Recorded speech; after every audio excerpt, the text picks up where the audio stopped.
Welcome to DNP India. आज पूर्व प्रधानमंत्री स्वर्गीय राजीव गांधी की जयंती है।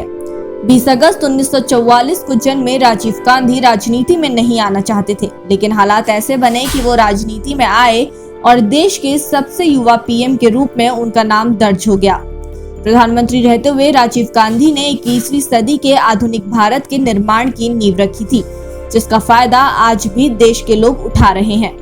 पंचायतों को किया सशक्त। राजीव गांधी ने power to the people idea को देश के पंचायती राज व्यवस्था को लागू करवाने की देश में कदम बढ़ाकर देश के लोकतंत्र को सशक्त बनाने का काम किया था।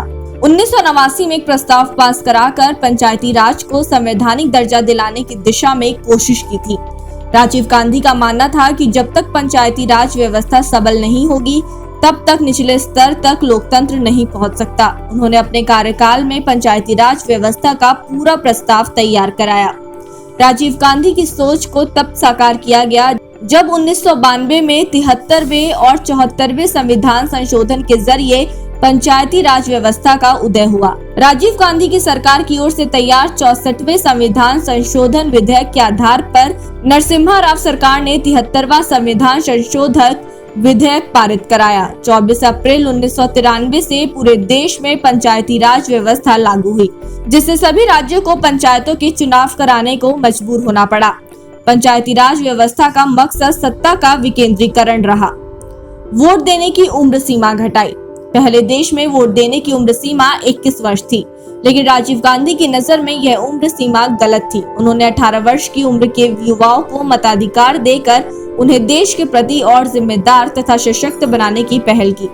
1989 में संविधान के 61वें संशोधन के जरिए वोट देने की उम्र सीमा 21 से घटाकर 18 वर्ष कर दी गई।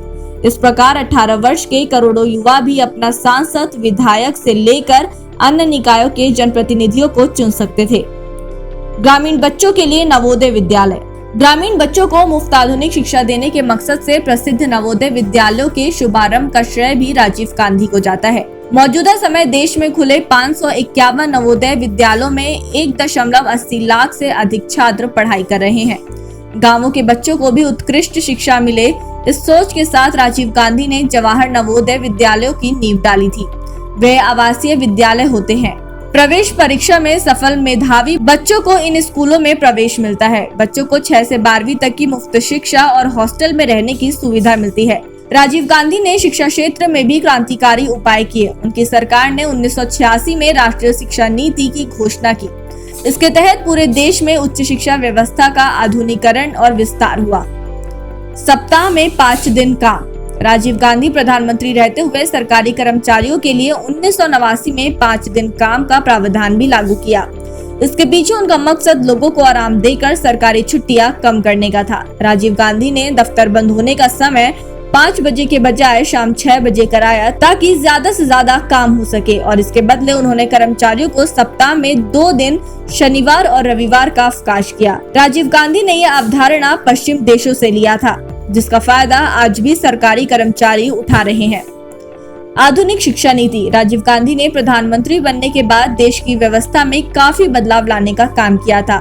राजीव सरकार ने शिक्षा मंत्रालय को मानव संसाधन विकास मंत्रालय में तब्दील किया था और पीवी नरसिम्हा राव को इस मंत्रालय की कमान सौंप दी गई। इसके अगले वर्ष 1986 में देश में नई राष्ट्रीय शिक्षा नीति लागू की गई थी। इसके तहत पूरे देश में उच्च शिक्षा व्यवस्था का आधुनिकीकरण और विस्तार हुआ।